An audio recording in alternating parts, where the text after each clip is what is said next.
Hello guys, how are you. चलिए, आप लोग अच्छे ही होंगे। आपको जानकारी देना चाहूँगा कि इस बार 12th के सिलेबस में सॉलिड स्टेट वाला चैप्टर फिर से ऐड हो गया है। तो क्यों ना सॉलिड स्टेट की स्टडी की जाए। चलिए स्टार्ट करते हैं। और आपसे ये चाहूँगा, थोड़ा सा छोटे छोटे वीडियो बनाऊँगा और रेगुलरली उसको देखिए और उनको नोट भी कीजिए। और कोई भी प्रॉब्लम्स अगर आती हैं तो वो आप मुझे नीचे कमेंट सेक्शन में शेयर कीजिए। फिर उस पर भी शॉर्ट वीडियो बना के मैं आपकी प्रॉब्लम्स को दूर कर दूंगा। तो स्टार्ट करते हैं। सॉलिड स्टेट्स,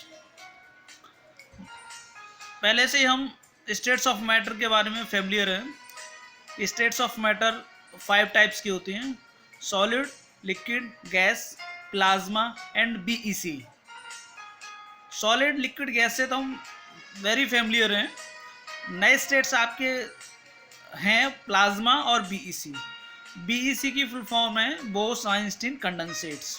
तो अपने सिलेबस में ना तो प्लाज्मा है ना बीईसी, बट नेम मालूम होने चाहिए आपको, क्योंकि अब स्टेट्स ऑफ मैटर आप 12th स्टैंडर्ड पर आगे 3 बोलते हैं तो वो एक्यूरेट नहीं है। हमारे पास स्टेट्स ऑफ मैटर अब हो गए हैं 5।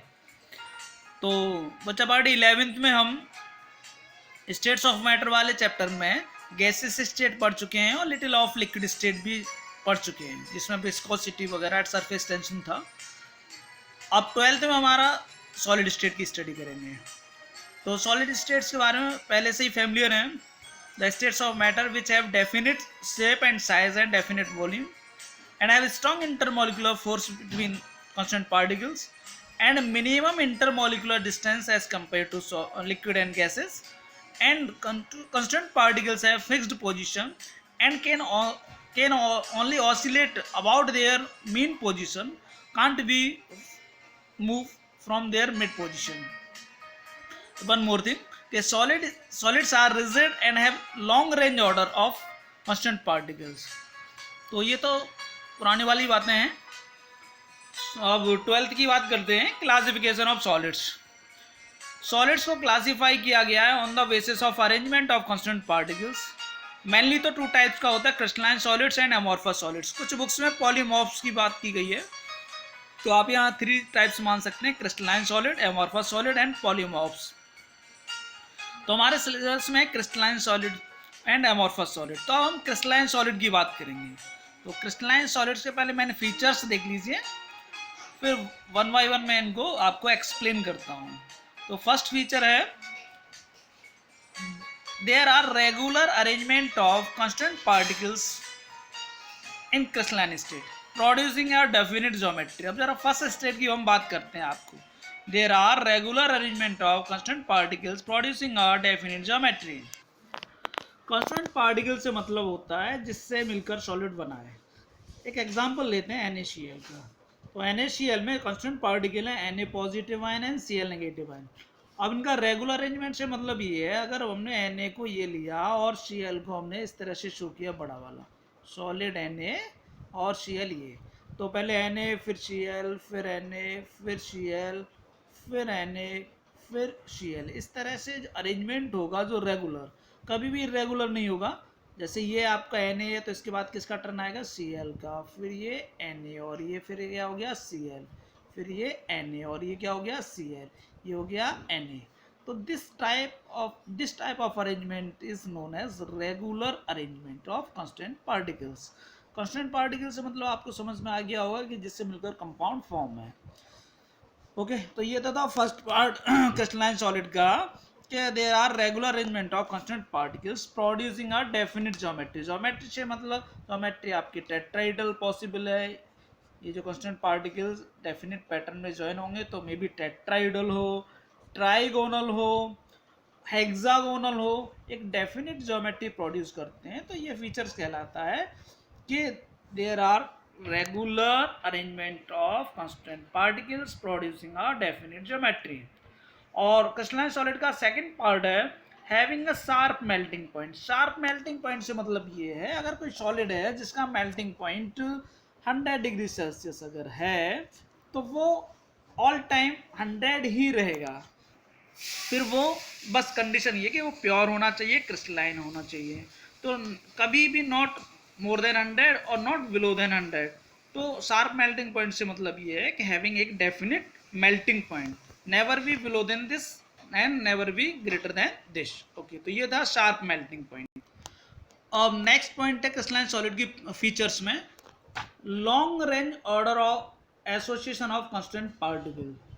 और नेक्स्ट है anisotropic in nature except cubic, और can be cleavage into definite plane and regarded as real solid. So इसमें हम इस वाले पॉइंट की बात कर लेते हैं, long range order of association of constant particles.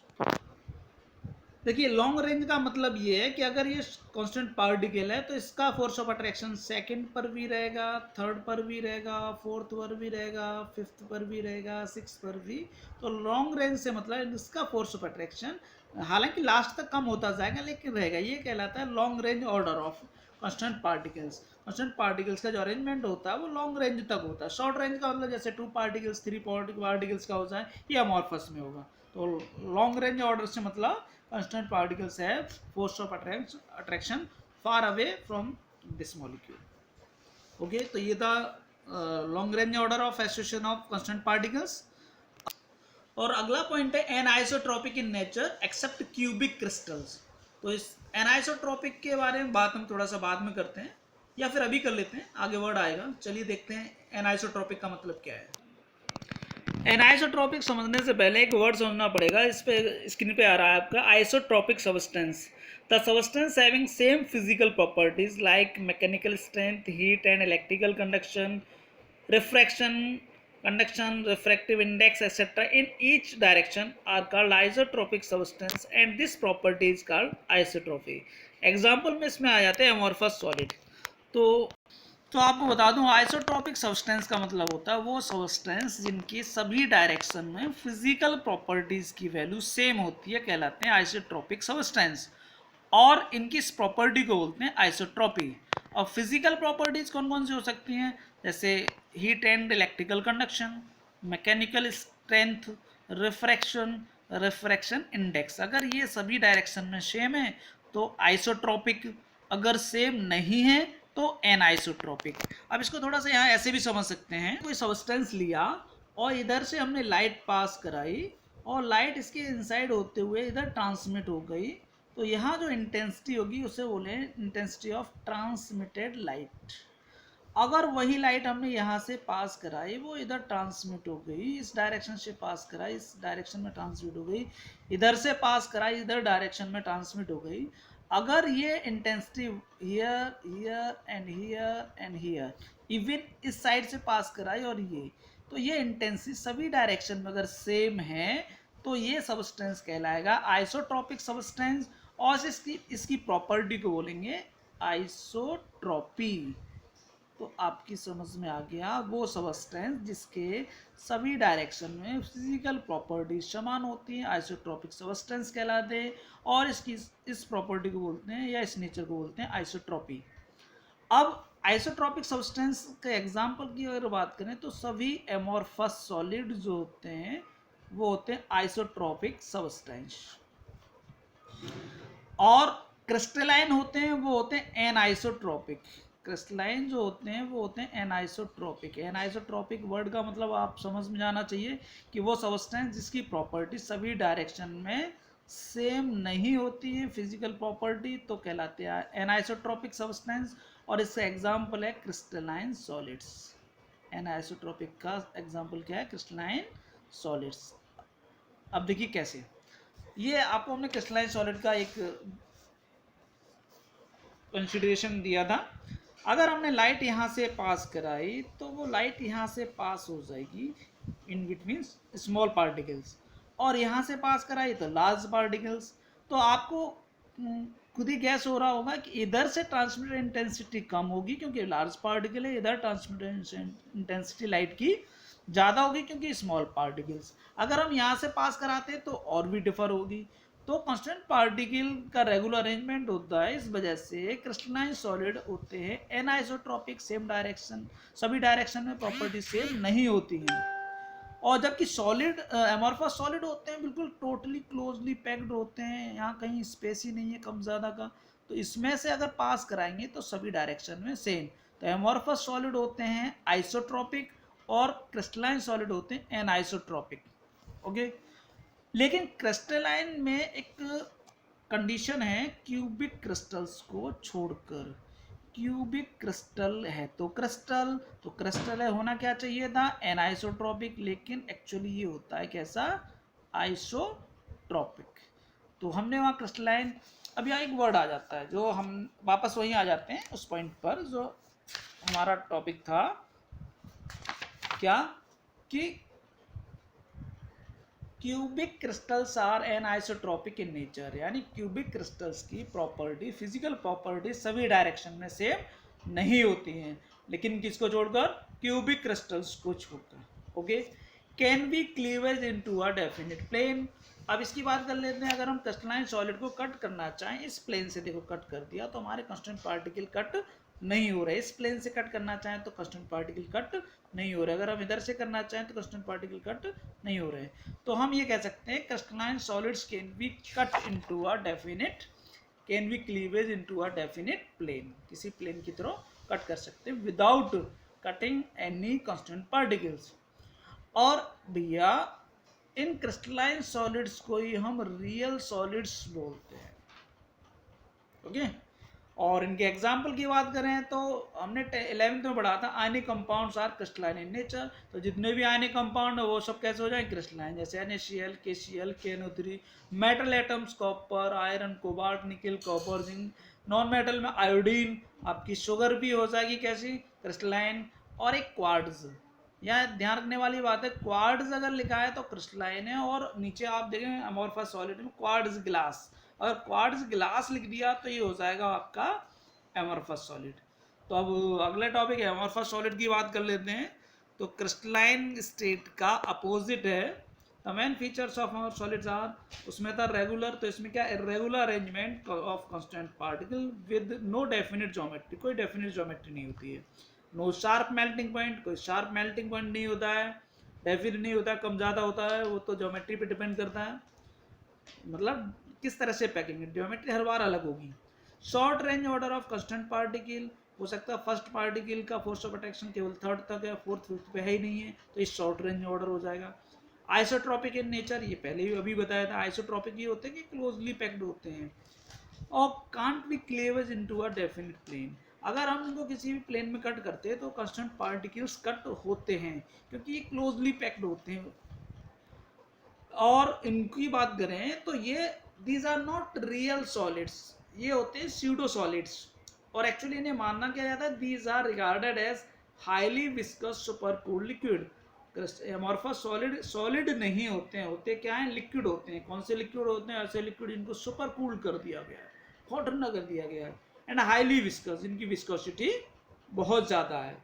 अगर इनके एग्जाम्पल की बात कर लेते हैं तो plastic, rubber, glass, quartz glass, all these are amorphous solids. Plastic, no sharp melting point. Rubber, no sharp melting point, no definite geometry. Glass, no definite geometry.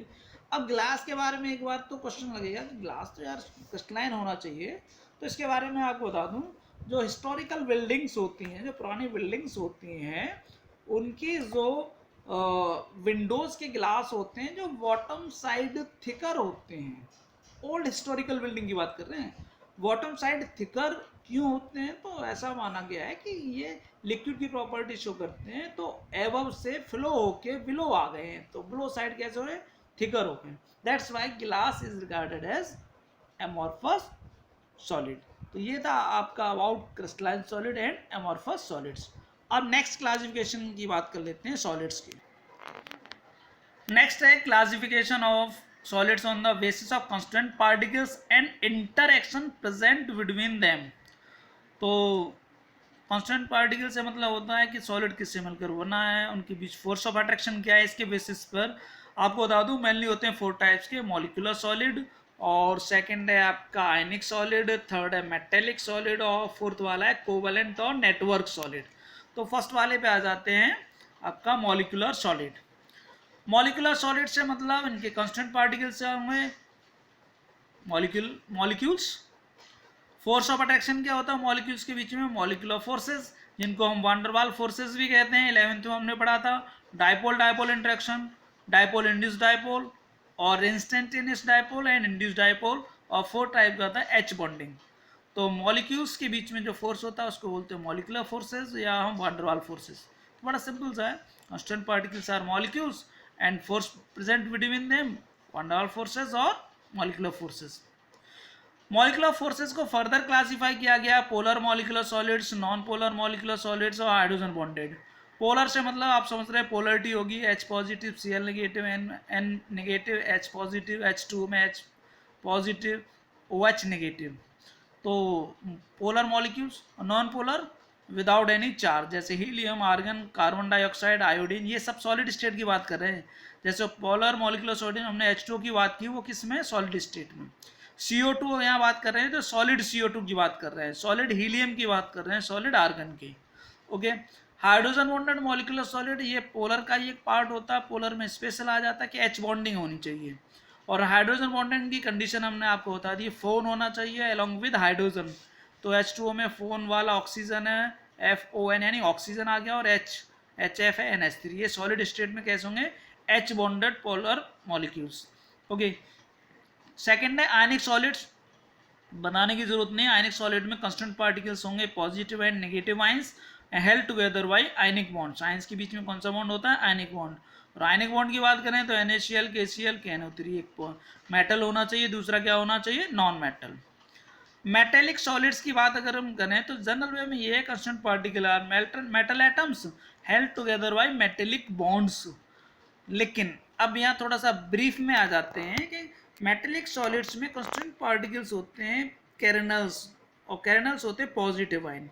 Positive kernels and negative free electrons held together by electrostatic force of attraction. Positive kernel यानी plus size charge हो गया, negative free electron यानी negative charge, और plus और minus के बीच में जो फोर्स ऑफ अट्रैक्शन होगा वो कहलाएगा electrostatic force of attraction. Example iron, cobalt, निकल, कॉपर, जिंक, जितनी मेटल एटम्स आप जानते हैं। ज़रा यहाँ पर मैं पॉजिटिव कर्नल और फ्री इलेक्ट्रॉन्स को और एक्सप्लेन कर दूँ। ज़रा चलते नेक्स्ट रफ वर्क पे। मेटेलिक बॉन्ड को एक्सप्लेन करने के लिए एक थ्योरी दी गई थी जिसको बोलते हैं इलेक्ट्रॉन सी मॉडल। इलेक्ट्रॉन सी मॉडल। ये थ्योरी ये कहती है कि कोई भी मेटल एटम, जैसे हमने लिथियम लिया तो लिथियम का कन्फिगरेशन होता है 1s2 2s1। तो इसका फ्री इलेक्ट्रॉन लास्ट वाला जो वैलेंस इलेक्ट्रॉन है, इसको लूज करने के बाद जो इसकी स्ट्रक्चर होगी वो होगी Li पॉजिटिव, और प्लस क्या हो गया? 1 इलेक्ट्रॉन, एक इलेक्ट्रॉन लूज कर दिया वैलेंसी के अकॉर्डिंग। तो ये जो पार्ट पॉजिटिव वाला बच्चा ये कहलाएगा पॉजिटिव कर्नल, पॉजिटिव चार्ज इसलिए पॉजिटिव, और इसको वर्ड बोलते हैं कर्नल। और ये हो गया फ्री इलेक्ट्रॉन। तो फ्री इलेक्ट्रॉन सी मॉडल ये कहता है नेगेटिव इलेक्ट्रॉन्स का एक सी होता है जिसमें पॉजिटिव कर्नल्स आर इमर्ज्ड। ये पॉजिटिव कर्नल्स इमर्ज्ड हैं, ये पॉजिटिव कर्नल्स इमर्ज्ड हैं। अब इलेक्ट्रॉन तो है नेगेटिव, फ्री इलेक्ट्रॉन्स बोलते हैं हम इनको, और कर्नल्स कैसे? पॉजिटिव। तो इनके बीच में जो फोर्स ऑफ अट्रैक्शन होगा उसको बोलेंगे इलेक्ट्रोस्टैटिक फोर्स ऑफ अट्रैक्शन। तो ये मेटल एटम की स्ट्रक्चर के बारे में ये बताते हैं। तो अब जनरली अगर हम भूल जाते हैं तो मेटेलिक सॉलिड्स में कांस्टेंट पार्टिकल्स हो गए metal atoms held together by metallic bond. और थोड़ा ब्रीफ में जाओ तो positive kernels and free electrons held together by electrostatic force of attraction. और ये 4 टाइप का मॉलिक्यूलर टाइप्स ऑफ सॉलिड हैं, कोवैलेंट और नेटवर्क सॉलिड। तो कोवैलेंट बॉन्ड किसके बीच में होता है? नॉन मेटल्स के बीच में। तो कांस्टेंट पार्टिकल्स कौन से होंगे? Non metal atoms. और नॉन मेटल एटम्स के बीच में बॉन्ड कौन सा होता है? Covalent bond. ये 10th क्लास में पढ़ चुके हैं। एग्जाम्पल की बात करें तो diamond, quartz, boron, nitride, silicon carbide, जितने कोवैलेंट मॉलिक्यूल यानी नॉन मेटल के बीच में जो बॉन्ड बनता है वो कोवैलेंट। तो ये कोवैलेंट और नेटवर्क सॉलिड हो गए। तो ये था टाइप्स ऑफ सॉलिड्स। तो कांस्टेंट पार्टिकल्स और उनके बीच जो फोर्स ऑफ अट्रैक्शन उससे बेसिस पे हमारे पास 4 टाइप्स हो गए, मॉलिक्यूलर सॉलिड, आयनिक सॉलिड, मेटेलिक सॉलिड और कोवैलेंट सॉलिड। मेटेलिक सॉलिड है तो good conductor of heat and electricity. Covalent solid है तो इसमें ग्रेफाइट को छोड़कर इंसुलेटर होते हैं। आयनिक सॉलिड की बात कर लें तो सॉलिड स्टेट में इंसुलेटर होते हैं, मॉल्टन स्टेट में या सॉल्यूशन स्टेट में these are the good conductor of electricity. Molecular solids are also insulators. तो ये आपके गुड कंडक्टर हैं, ये मॉल्टन स्टेट में गुड कंडक्टर हैं, ये इंसुलेटर है एक्सेप्ट ग्रेफाइट, और ये भी कैसे हैं, इंसुलेटर। तो ये था ऑल अबाउट मॉलिकुलर सॉलिड। अगले वीडियो में हम आपको बात करेंगे types of unit cell and other topics. तो वो थोड़ा सा इमेजिनेशन वाले पार्ट हैं, तो ये सारा क्लियर है तो अगला पार्ट समझ में आ जाएगा। तो आई होप हमारा टॉपिक आपको समझ में आएगा। इसको रिवाइज कीजिए, टर्म्स को समझिए, और ये न्यूमेरिकल वाला चैप्टर है तो एटलीस्ट 4 मार्क्स का है, तो कीप स्टडी। और हाँ, कमेंट करना ना भूलें। आपकी कमेंट से ही हमें पता चलता है कि वीडियो क्वालिटी को और इम्प्रूव करना है, आपकी समझ में आ रहा है या नहीं आ रहा है। Okay guys, keep study.